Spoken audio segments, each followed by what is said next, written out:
এই ঠান্ডার সময় ছোটবেলায় স্কুলে যেতে ইচ্ছে করতো না। সকালবেলা ভোরবেলা স্কুলে যেতে হতো। আর এখন তো সকালবেলা ঘুম থেকে উঠে অনেক সময় ক্লাসে যেতে হয়, না হলে তো খবর হয়ে যায়।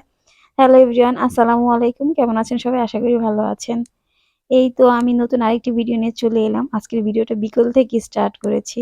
আমি বারান্দাতে চলে এসেছি গাছে পানি দেওয়ার জন্য। আর ওই যে ভাতগুলো শুকিয়ে রেখেছি পাখিদের খাওয়ার জন্য। পাখিরা এসে, এসে খেয়ে যায়। এটাও একটা সদকা।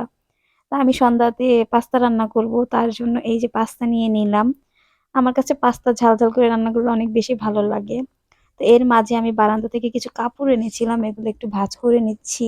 পাস্তাটা একটু সন্ধ্যাবেলা রান্না করব।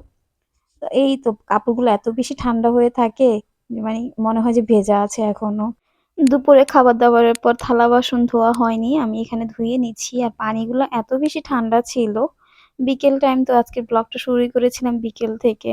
প্রতিদিন আমি লং ভিডিও করতে পারি না ব্যস্ততার কারণে। কারণ আমার স্টুডেন্ট আছে, ক্লাস আছে।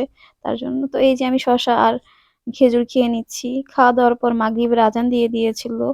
তো মাগরিবের নামাজ পড়ে আমি চলে এলাম পাস্তা রান্না করার জন্য। তো পাস্তাতে আমি একটু পেঁয়াজের ফুল দিব, তাই আমি কেটে নিচ্ছি। আসলে এটা কি নাম বললে আমি জানি না, বাট পেঁয়াজের ফুলই শুনি মাঝে মধ্যে, তাই এটাই বললাম আমি। তো এই যে সুন্দর মতো আমার পাস্তাটাও সিদ্ধ হয়ে গিয়েছে। আমি এখন সুন্দর মতো এটাকে রান্না করে নিব। আমার ভাইও মানে পাস্তা অনেক পছন্দ করে, আর এই পেঁয়াজের ফুলটা অনেক পছন্দ করে। মিষ্টি, মিষ্টি লাগে তো তাই। তা আগে তো অনেক কিছুই খেত না। আম্মু ছিল, আর এখন আম্মু নাই। এখন অনেক কিছুই খায় আমার ভয়ে। ওর অনেক খাবারই আমি শিখিয়েছি।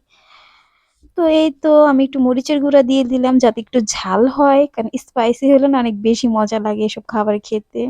আর সন্ধ্যায় তো অনেক ঠান্ডা আমাদের এরিয়াতে, মানে কেরানীগঞ্জ এরিয়াটা অনেক ঠান্ডা। আর এইদিকে আমার পাস্তাটাও সুন্দর মতো রান্না হয়ে গিয়েছে। বাট পাস্তাটা না আহামরি ঝাল হয়নি।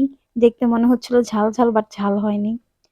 তো এইদিকে আমি এই পাস্তাটা বেড়ে নিয়েছি। তো আজকের ব্লগটা এই পর্যন্তই। That it is for today's blog. Good bye and take care.